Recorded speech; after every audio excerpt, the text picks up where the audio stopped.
ભારતનું સ્વદેશી તેજસ લડાકુ વિમાન ધસી પડ્યું.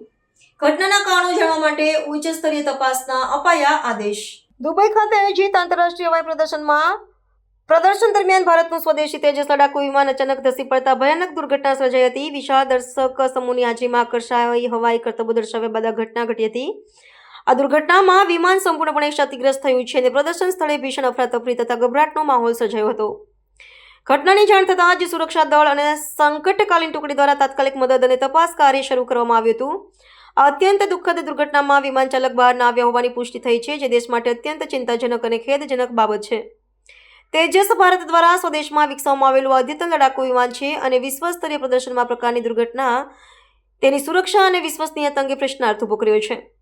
ઘટનાની જાણ થતાં જ હવાઈ દળના ઉચ્ચ અધિકારીઓ સહિતના વિમાન હવાલદારો દુર્ઘટના સ્થળે પહોંચી ગયા હતા. દુબઈ હવાઈ પ્રદર્શનના સંચાલકો તથા ભારતીય પ્રતિનિધિ મંડળે આ ઘટના અંગે ઊંડું દુઃખ વ્યક્ત કર્યું છે. સમગ્ર દુર્ઘટના ચોક્કસ કારણો જાણવા માટે ઉચ્ચ સ્તરીય તપાસની તાત્કાલિક જાહેરાત કરવામાં આવી છે.